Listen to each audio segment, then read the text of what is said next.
एक बार राजा शेर अपनी सेना के सभी मंत्रियों को बुलाता है और उनसे कहता है, मेरे सभी मंत्रियों ध्यान से सुनो।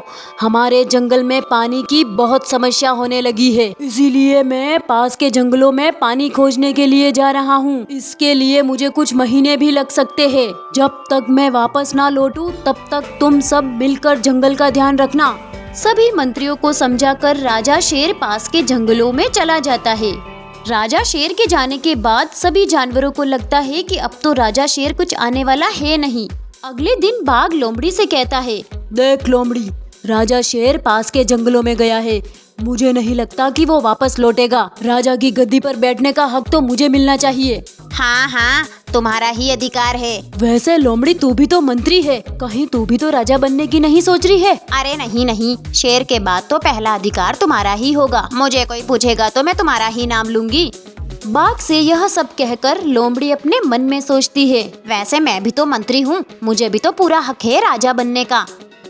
इधर गोरिल्ला भेड़िए से कहता है, क्या हुआ रे भेड़िया, तू क्यों रो रहा है? तू तो वैसे भी मंत्रिमंडल में भी नहीं है।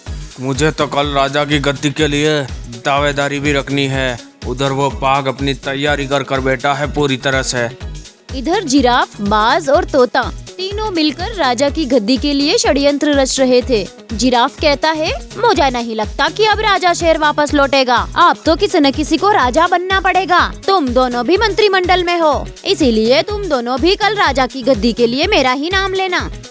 और यहाँ पर भी बाज खुद मन में राजा बनना चाहता था, लेकिन वह जिराफ के सामने कुछ भी नहीं कहता है।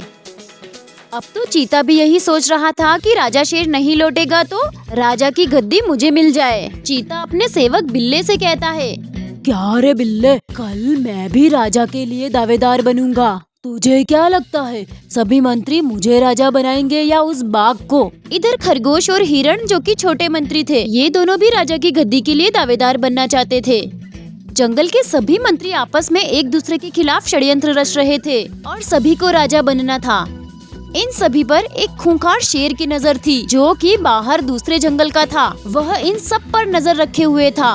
अगले दिन सभी मंत्रियों की बैठक होने वाली थी। सभी मंत्री यही सोचकर निकल रहे थे कि राजा की गद्दी पर तो मैं ही बैठूंगा। सभी ने अपने मन में भी पूरा षड्यंत्र रच लिया था।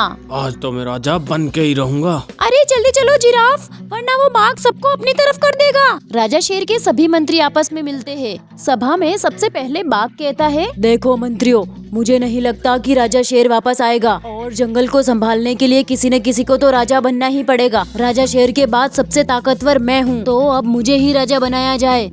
नहीं नहीं, ऐसा नियम कहीं नहीं है कि राजा शेर के बाद बाघ ही राजा बनेगा। देखो बाघ, ताकतवर होने से कोई राजा नहीं बन जाता। राजा तो वही बनेगा जो काबिल होगा। हाँ, तोता सही कह रहा है। राजा कौन बनेगा यह सब मंत्री तय करेंगे। वैसे लोमड़ी सारे दिन तुम्हारे साथ रहती है। लोमड़ी, क्या तुम तैयार हो बाघ को राजा बनाने के लिए? चीते की बात सुनकर बाघ खुश हो जाता है कि लोमड़ी उसके लिए हाँ ही करेगी। नहीं नहीं, मैंने ये कब कहा कि बाघ को राजा बनाया जाए। राजा तो वही बनेगा जो काबिल होगा। मुझे तो नहीं लगता कि बाघ इस काबिल है। लोमड़ी की बात को सुनकर बाघ को बहुत गुस्सा आता है। तभी खरगोश और हिरण कहते हैं, हाँ हाँ सही बात है, हम जैसे छोटे मंत्रियों को भी राजा बनने का हक होना चाहिए। सभी लोग मेरी बात सुनो, ऐसे तो कोई राजा नहीं बन सकता। कल सभी अपनी अपनी काबिलियत बताना, जो राजा बनने के काबिल होगा उसे ही राजा बनाया जाएगा। उसके बाद सभी मंत्री अपने अपने ठिकाने पर चले जाते हैं। रास्ते में जाते वक्त बाघ लोमड़ी से कहता है, धोखेबाज लोमड़ी, आज चल तू तेरी खिंचाई करता हूँ। बाघ से डरकर लोमड़ी वहाँ से भाग जाती है। धोखेबाज, भाग कर जाएगी कहाँ तू? फिर देखता हूँ तुझे। लोमड़ी वहाँ से भागकर गोरिल्ला के पास जाकर उससे कहती है, अरे गोरिल्ले भाई, मैं तुम्हारी मदद राजा बनने में करूँगी, बस तू मुझे उस बाघ से बचा लेना। अभी भेड़िया कहता है, और नहीं गोरिल्ला, इस पर विश्वास मत करना तुम, ये लोमड़िया बड़ी चालाक होती है। अगली सुबह होती है, फिर से सभी मंत्रियों की सभा होती है। सभी मंत्री राजा की गद्दी के लिए अपनी अपनी काबिलियत दिखाते हैं। बाघ कहता है, देखो मंत्रियों, मुझे नहीं लगता कि मेरे अलावा कोई राजा बनने के लायक है। सबसे ताकतवर और सबसे काबिल राजा मैं ही बन सकता हूँ। देखो बाघ, केवल ताकत से कुछ नहीं होता, ताकत तो मेरे अंदर भी है। वैसे मैं आकार में भी तुमसे बड़ा हूँ, तो राजा बनने के लायक मैं हूँ। नहीं नहीं, सबसे लंबा तो मैं हूँ, और मैं खड़ा रहकर दूर दूर तक देख भी सकता हूँ, और राजा मैं बनूंगा। अच्छा, केवल लंबा होने से काम नहीं चलता, दुश्मन का सामना करने के लिए फुर्तीला होना भी जरूरी है। तुम सबसे फुर्तीला जानवर मैं हूँ, तो राजा मुझे बनना चाहिए। नहीं नहीं, इंसानों की भाषा बोलनी भी जरूरी है और वो केवल मैं ही बोल सकता हूँ, तो राजा मुझे बनना चाहिए। अबे ओ तोते, केवल भाषा बोलने से कुछ नहीं होता, दुश्मन पर बहुत दूर से नजर रखनी होती है और मेरे बराबर कोई दूर तक नहीं देख सकता है, तो राजा बनने का हक मुझे मिलना चाहिए। इस तरह से सभी मंत्री आपस में लड़ने लगते हैं कि मैं राजा बनूंगा, मैं राजा बनूंगा। कोई भी झुकने के लिए तैयार नहीं था और किसी और को बनाने के लिए तैयार नहीं था। जब सभी मंत्री लड़ रहे थे, तभी दूसरे जंगल का वो शेर आ जाता है और वह बाघ पर हमला कर देता है। बाघ भी उससे लड़ने की कोशिश करता है, लेकिन दूसरे मंत्री बाघ का साथ नहीं देते हैं। कहते हैं कि मरने दो इसको, एक तो कम पड़ेगा राजा की गद्दी के लिए। जब बाघ और वो दूसरे जंगल का शेर लड़ रहे होते हैं, तभी जंगल का राजा शेर आ जाता है।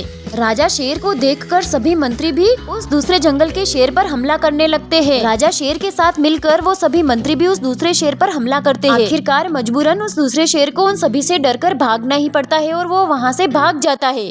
राजा शेर को अपने सभी मंत्रियों पर बहुत गुस्सा आता है और वो उन सबसे कहता है, मैंने तुम सभी को तुम्हारी अलग अलग काबिलियत होने की वजह से अलग अलग क्षेत्र में राज्य की सुरक्षा के लिए तुम्हें मंत्री बनाया था, लेकिन तुम सभी ने आपस में लड़कर मेरा सर नीचे कर दिया है। सभी को मिलकर जंगल की सुरक्षा करनी थी, लेकिन गद्दी के लालच में तुम सभी आपस में ही लड़ पड़े। मैं तुम सभी को मंत्री के पद से हटाता हूँ। जंगल का राजा बनने के लिए काबिलियत के साथ साथ बुद्धि का होना बहुत जरूरी है। तुम सभी में मंत्री की भी बुद्धि नहीं है और राजा बन रहे हो। तो दोस्तों, इस कहानी से हमें यह शिक्षा मिलती है कि हम जिस क्षेत्र में काबिल है, हमें वही काम करना चाहिए। ज्यादा बड़ा करने की लालच करेंगे तो खाई में